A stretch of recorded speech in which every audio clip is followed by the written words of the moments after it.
সত্য যে বিসমিল্লাহির রহমানির রহিম বুক ফুলায় বলতে পারছি না, এক শ্রেণীর লোকেরা বলতে পারছে না। আপনারা বিশ্বাস করুন, 786 দিয়ে আমাদের দেশে বিসমিল্লাহ বুঝানো হয়, হয় না? শ্রেণীপত্রে লেখে 786 আমজাদ যতই আমজাদ হোক। আপনারা বিশ্বাস করুন, 10 লক্ষ বার যদি 786 কেউ লেখে, একবার বিসমিল্লাহ বলার সমান হবে না। কারণ হচ্ছে বিসমিল্লাহির রহমানির রহিম এর মধ্যে অক্ষর আছে কয়টা? 19টা। কয়টা অক্ষর আছে? আল্লাহর নবী বলেছেন প্রত্যেক অক্ষরে অক্ষরে আল্লাহ রাব্বুল আলামিন 10 করে নেকি আমলনামায় লিখে দিবেন। কেউ যদি বিসমিল্লাহ পড়ে, বিসমিল্লাহির রহমানির রহিম যদি একবার পড়ে, তার আমলনামায় সঙ্গে সঙ্গে 190টি নেকি লেখা হয়ে যায়। শুরু করছি, লিখলে কি অক্ষরে অক্ষরে এরকম 10 নাকি পাওয়া যাবে? যাবে না। সুতরাং দুর্ভাগ্যজনক ভাবে যে অনুবাদ শুরু হয়েছে, এই অনুবাদ করে পড়ার মধ্যে সংখ্যা আছে, সহজ নাই, সংকীর্ণতা আছে, উদারতা নাই, এর ভেতরে দীনতা আছে, ঐশ্বর্য নাই, এর ভেতরে রাজনীতি আছে, ধর্ম নাই, এর ভিতরে অন্ধ অনুকরণ আছে, নেতৃত্ব নাই, এর ভেতরে পরাজয়ের গ্লানি আছে, বিজয়ের আনন্দ নাই, এর ভেতরে কপাল পোড়ার লক্ষণ আছে, বরকতের মোটেই সম্ভাবনা নাই। সুতরাং বিসমিল্লাহ মনে রাখতে হবে, প্রত্যেকটি ব্যক্তিকে স্মরণ রাখতে হবে। বিসমিল্লাহর আমদানি এদেশে কোন নেতা নেত্রীর বদৌলতে আমদানি হয়নি। বিসমিল্লাহ আমদানি করেছেন আল্লাহ রাব্বুল ইজ্জত ওয়াল জালাল। বিসমিল্লাহ হচ্ছে গোটা জাতির মুসলিম উম্মত কলিজার সাথে জড়িত বিসমিল্লাহির রহমানির রহিম। সুতরাং স্পষ্ট করে বলতে হবে, সকলে পড়েন বিসমিল্লাহির রহমানির রহিম। এক্ষুনি আমার আপনাদের সকলের আমলনামায় 190টি করে দেখি আমলনামায় লেখা হয়ে গেছে, আলহামদুলিল্লাহ ভাইরা আমার। সুতরাং বিসমিল্লাহ হচ্ছে কোন মুফাসসিরিন লিখেছেন গোটা কোরআন শরীফে যা আছে সূরা ফাতিহায় তাই আছে, আবার সূরা ফাতিহা যা আছে সবটা বিসমিল্লাহির রহমানির রহিমের ভিতরে আছে। এই যেন ছোট্ট একটি ঝিনুকের মধ্যে 7টি মহাসমুদ্রকে আল্লাহ পাক প্রবেশ করিয়ে দিয়েছেন। সুবহানাল্লাহ বিহামদিহি। আল্লাহ পাকের কি সুন্দর 3টি নামের মধ্যে আল্লাহ। কি নাম আছে এর মধ্যে? আল্লাহ। নাম আছে রহমান, নাম আছে রহিম। কেবলমাত্র হতভাগ্য যারা, তারাই জনসমক্ষে এসে আল্লাহ পাকের এই সুন্দর নামটি উচ্চারণ করতে পারে না। কেবলমাত্র হতভাগ্য যারা বক্তৃতার শুরুতে সালামু আলাইকুম ওয়া রাহমাতুল্লাহ আসসালামু আলাইকুম ওয়া রাহমাতুল্লাহ এই কথা বলতে পারে না। সৌভাগ্যবানদের পক্ষেই সম্ভব। সুতরাং গোটা জাতিকে আল্লাহ পাক সৌভাগ্য দানে ধন্য করুন, আমরা বলি আমিন। শুরু হচ্ছে সূরা ফাতিহা। আলহামদুলিল্লাহি রাব্বিল আলামিন। সূরা ফাতিহা আমি বলি এটি যেন একটি অভিনন্দন পত্র। এটি কি? অভিনন্দন পত্র।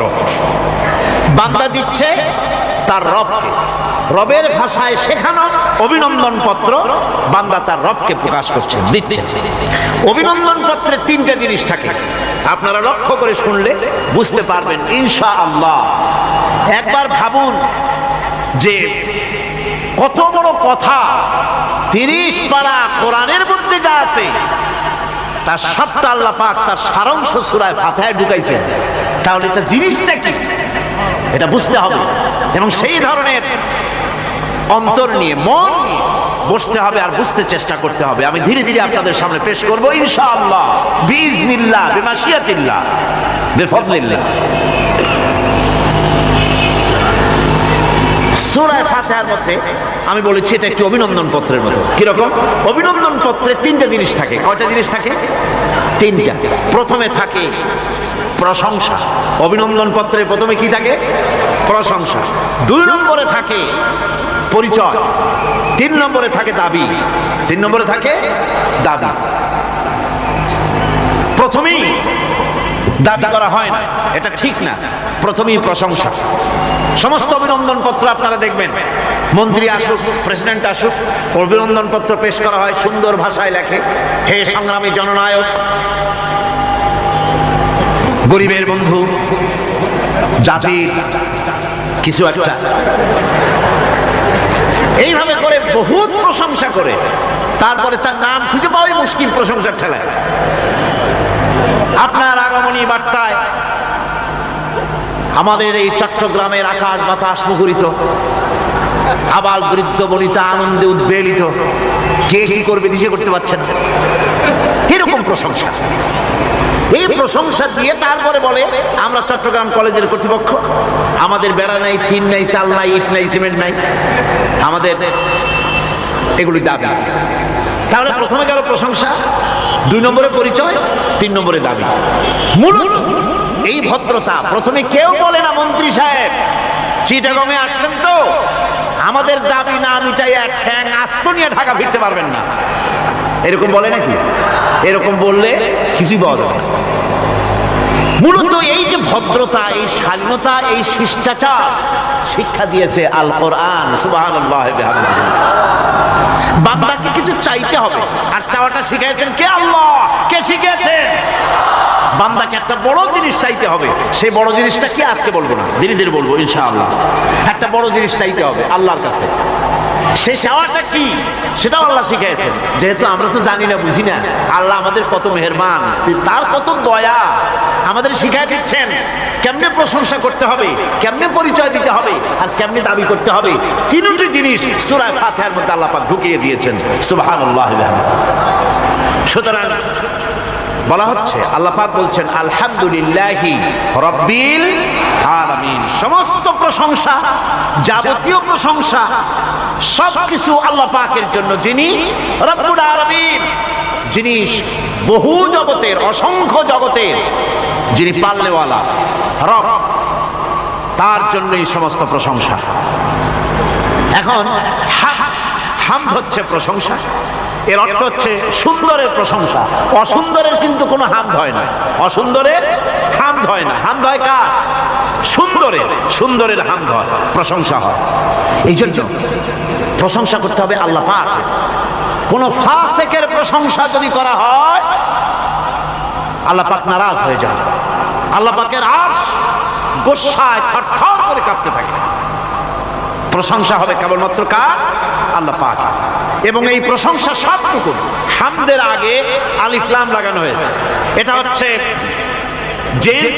জিনস বা ইস্তিকরার, অর্থাৎ সমস্ত বস্তুকে বোঝাবার জন্য আল শব্দকে ব্যবহার করা হয়েছে। আলহামদু, সমস্ত প্রশংসা সেই আল্লাহ পাকের, যিনি তামাম জাহানকে সৃষ্টি করেছেন এবং প্রতিপালন করেছেন। আল্লাহ পাক তিনি হচ্ছেন সুন্দর। আল্লাহ কি? আল্লাহ রাব্বুল আলামিন, তিনি এমন সুন্দর, তার সৃষ্টি কত সুন্দর, তাই দেখে তাকে অনুমান করা যায় তিনি কত সুন্দর। আল্লাহ রাব্বুল আলামিন, তার রুচিবোধ, তার সৌন্দর্য, তার সৃষ্টি দেখলেই বোঝা যায়। এই দুনিয়াকে কত সুন্দর করে তিনি সাজিয়েছেন, এই পৃথিবীকে কত সুন্দর করে তিনি গুছিয়েছেন, তার সৃষ্টি দেখলেই বোঝা যায় আল্লাহ রাব্বুল আলামিন কত সুন্দর। জোরে বলেন সুবহানাল্লাহ। আপনারা জানেন আল্লাহ পাক এই পৃথিবীতে সব জোড়ায় জোড়ায় সৃষ্টি করেছেন, ঠিক কিনা? সব জোড়া জোড়া সৃষ্টি করেছেন। এখন ফুলের থেকে ফল হবে, ফুলের থেকে কি হবে? ফল তৈরি হবে। খুব ভালো করে বোঝেন, ফুলের থেকে ফল হবে। এখন এই জন্য স্ত্রী জাতীয় ফুল এবং পুরুষ জাতীয় ফুলের সংমিশ্রণ হতে হবে। ফুলেরা তো হাঁটতে পারে না, ফুলেরা তো চলতে পারে না, এই কাজটা করবে কি? এই ক্রসের জন্য, এই মিলনের জন্য পুং কেশরকে স্ত্রী কেশরে নিয়ে এই মিলন ঘটাবার জন্য আল্লাহ পাকের রুচি দেখুন, তার সৌন্দর্য বোধ দেখুন। শুধু একটা দৃষ্টান্ত দেব, বেশি দেব না, একটা দৃষ্টান্ত দিচ্ছি। তার রুচিবোধ, তার সৌন্দর্যবোধ, তার শৈল্পিক নান্দনিক সৌন্দর্যবোধ, কত প্রশংসা, কিয়ামত পর্যন্ত প্রশংসা করে শেষ করা যাবে না। ফুলের পুংকেশরকে স্ত্রী কেশরে পৌঁছে দেওয়ার জন্য আল্লাহ এই দায়িত্বটা তেলাপোকাকেও দিতে পারতেন কিনা? তেলাপোকা চেনেন না? চেনেন কিনা? তেলাপোকাকে এই দায়িত্ব দিতে পারতেন, আরশোলাকে এই দায়িত্বটা দিতে পারতেন। কিন্তু আল্লাহ পাক তার সৌন্দর্য বোধ এবং রুচিবোধের কারণে ফুলের মতো এত সুন্দর জিনিসের উপরে তেলাপোকা আরশোলা চড়ুক আল্লাহ পাক পছন্দ করেন নাই।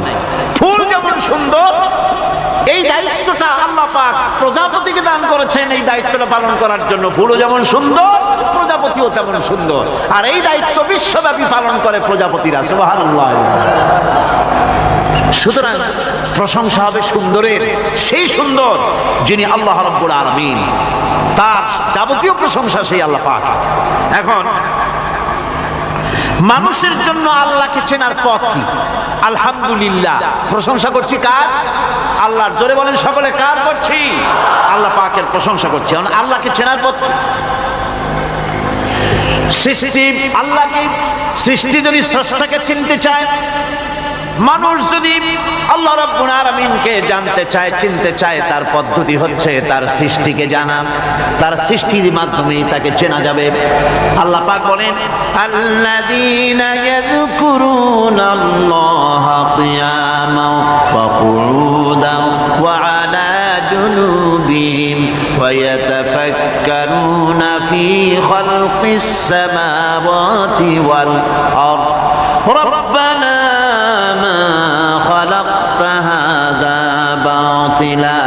সুবহানাকা ফাকিনা আযাবান্নার। আল্লাযীনা ইয়াযকুরুনাল্লাহা কিয়ামান ওয়া কুউদান ওয়া আলা জুনুবিহিম, যারা দাঁড়িয়ে বসে শুয়ে, এক কথায় সর্বাবস্থায় যারা আল্লাহ পাককে স্মরণ করে, তার আকাশ এবং জমিন সৃষ্টির ব্যাপারে চিন্তা ভাবনা করে, রাত এবং দিনের পরিবর্তনের চিন্তা করে, তার সৃষ্টি নৈপুণ্যতা নিয়ে যারা গবেষণা করে, তারাই হচ্ছে আল্লাহ পাকের খাঁটি বান্দা। একজন সত্যানুসন্ধানী। চোখের সামনে যখন নিখিল বিশ্বের পরমাণু থেকে শুরু করে সূর্য, চন্দ্র, গ্রহ, নক্ষত্র, বিশাল আকাশ পর্যন্ত, গাছপালা, তরুলতা, সমুদ্র, মহাসমুদ্র, পশু পক্ষী ইত্যাদি যখন তার নজরে পড়ে, তখন একজন সত্যের অনুসারী ব্যক্তি, একজন সত্যের অনুসন্ধানী ব্যক্তি, তার মুখ থেকে বেসাক্তা স্বতঃস্ফূর্ত ভাবে নিজের অজান্তে মুখ থেকে যে শব্দটা বেরোয়, সে শব্দটা হচ্ছে আলহামদুলিল্লাহি রাব্বিল আলামিন। সমস্ত প্রশংসা হচ্ছে ওই আল্লাহ পাকের, যিনি এগুলিকে সৃষ্টি করেছেন। আর তিনি কোনো কিছু কি বেকার সৃষ্টি করেন নাই, খামোখা সৃষ্টি করেন নাই। প্রত্যেকটির পেছনে রয়েছে বিরাট বিরাট উদ্দেশ্য।